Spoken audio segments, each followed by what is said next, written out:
We're moving. Bonfires and Trash Boat. Ooh. This, this is another one where it's are you familiar with Bonfires? I am familiar with Bonfires. Yes, I am familiar with Bonfires. So good.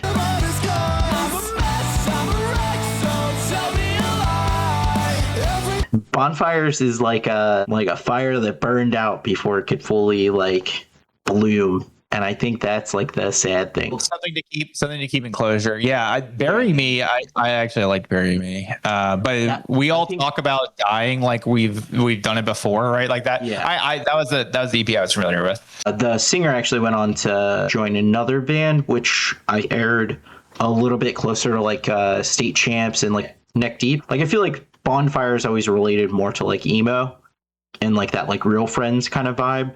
And then the singer went on to join another band. They're good, but it had that polish that I feel like a lot of the 2016, 2017, 2018 pop punk bands had. Just made everything kind of sound the same. While they were fantastic for what they were, I don't think they hold up. Trash Boat, the Over the Seas lads. So I've not had the opportunity to catch their set, but I remember when Nothing I Write You Can Change What You've Been Through. That came out, and that was during an era where it felt like the carryover from the Tumblr era was still pretty strong.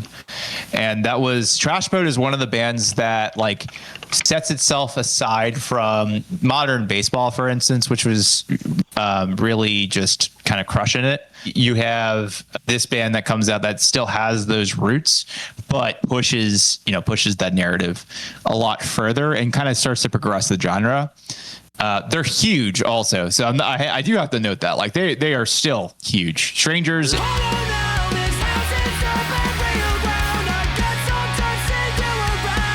is still an insane, in comparison to the two bands, it's not even remotely close on following.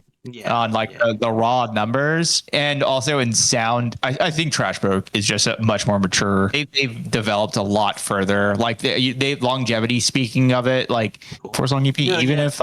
I also think their first LP came out right around the time when pop punk was getting that weird polish that I talked about earlier. That I feel kind of was off-putting from that late era, and I wonder how much of that had to do, because I think Dan from the Wonder Years produced the Nothing I Write You Can Change What You've Been Through. They I don't know, they just kind of nailed it with the grit and everything while still just sounding clean. So yeah, that album is also, I want to say underrated, but it really isn't. It's just a masterpiece.